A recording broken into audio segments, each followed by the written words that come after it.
En las profundidades de la isla de La Española, una nación que se vio sumida en la oscuridad de la ocupación, pero su espíritu indomable no se doblegó ante el yugo extranjero. Eran tiempos de incertidumbre y opresión. El presidente haitiano Boyer, con sus ambiciosos planes de unificación, impuso un régimen de terror que buscaba arrancar de raíz la esencia misma de los dominicanos. Prohibiciones, censura y trabajo forzoso. Nada escapaba al control de las autoridades haitianas. Incluso la educación y la libertad de los habitantes del este de la isla fueron brutalmente arrebatadas. Los jóvenes de entre 16 y 25 años perdieron la oportunidad de estudiar en la universidad, ya que Boyer ordenó reclutarlos para el ejército.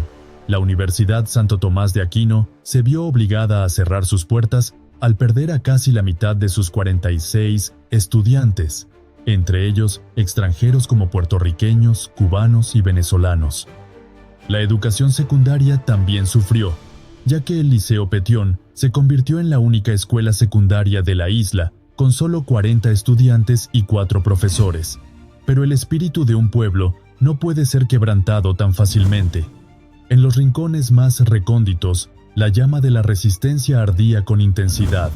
Fue entonces cuando un hombre visionario, un patriota de corazón, lideró la lucha por recuperar la identidad de su nación. Juan Pablo Duarte, junto a sus compañeros, se alzó como un símbolo de esperanza y determinación. A través de la organización, la perseverancia y el sacrificio, el pueblo dominicano se unió para reclamar lo que era suyo. Las medidas impuestas por Boyer fueron devastadoras para la vida cotidiana de los dominicanos. El Código Rural, presentado al Congreso en forma de 202 leyes, buscaba obligar a los campesinos a trabajar la tierra y el que se negara sería castigado.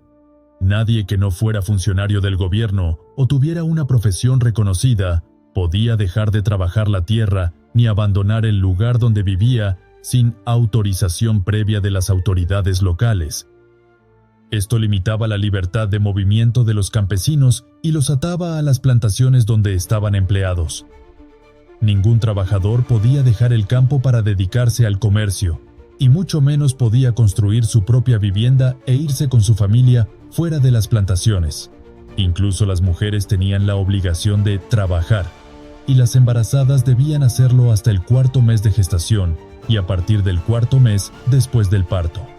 Además, el código prohibía que los campesinos vendieran sus productos entre ellos, obligándolos a producir solo para la exportación.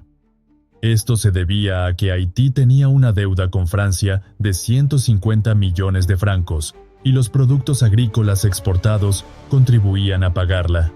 Obviamente, esta ley fue difícil de aplicar, ya que incluso los mismos haitianos se negaban a cumplirla, y los dominicanos nunca habían experimentado ese tipo de trabajo obligatorio. Las medidas eran tan severas que ni siquiera los soldados asignados para vigilar las plantaciones le hicieron caso a Boyer. Al sentir el alivio de no tener que estar listos para una guerra con Francia, los soldados rápidamente relajaron su disciplina militar y se ocuparon más de sus asuntos personales, como sus pequeñas propiedades y sus familiares, en lugar de actuar como policías en los campos. Pero Boyer no se dio por vencido en su intento de unificar la isla. En junio de 1830, ordenó que todos los escudos, armas y símbolos de España en lugares públicos, iglesias y conventos fueran reemplazados por los de la República de Haití. Incluso algunos nombres de lugares fueron cambiados, como la Ciudad Nueva, que pasó a llamarse Sabana del Estado. La Iglesia Católica, desde el principio, mostró rechazo a colaborar con las autoridades haitianas. Cuando Boyer llegó a Santo Domingo, ordenó confiscar todos los bienes de la Iglesia Católica, los cuales pasaron a ser propiedad del Estado. También confiscaron las propiedades de los dominicanos que habían huido de la isla en 1821 y 1822 para evitar los abusos de las nuevas autoridades. Estas propiedades fueron vendidas a precios extremadamente bajos o repartidas entre los militares y las élites haitianas. Además de la confiscación de bienes, el presidente haitiano prohibió el diezmo y suspendió el pago de los sueldos de la iglesia.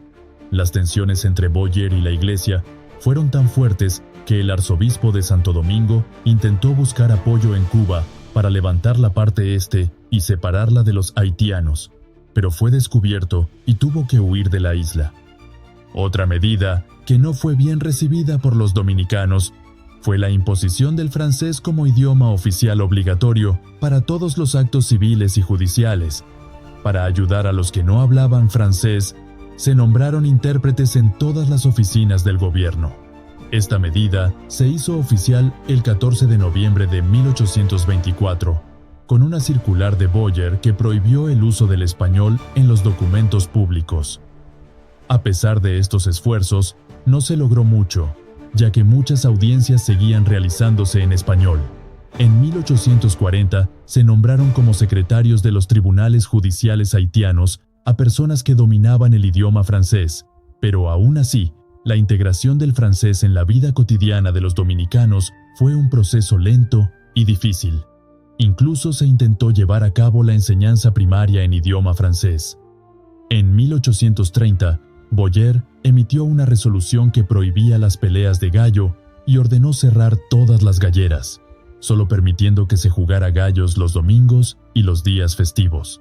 Esto fue un golpe fuerte, ya que este era el principal medio de entretenimiento de los dominicanos. A todos estos problemas se sumó la imposición de la censura.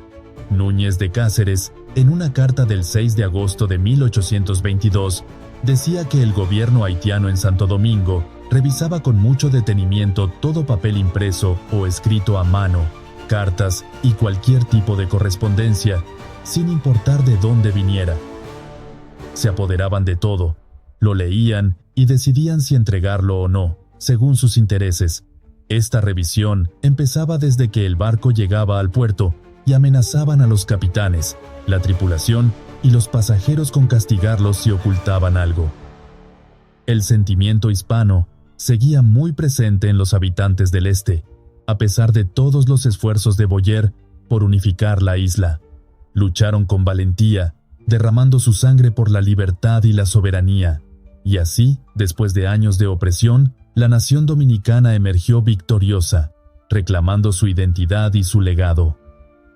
Fue una historia de lucha, de resistencia y de la indomable voluntad de un pueblo por ser dueño de su propio destino. Hoy, la República Dominicana se alza, orgullosa, como un ejemplo de cómo una nación puede recuperar su identidad robada y escribir su propia historia. Cómo una nación luchó por reclamar su legado, una historia que inspira, que conmueve y que nos recuerda que la determinación y el espíritu de un pueblo son inquebrantables,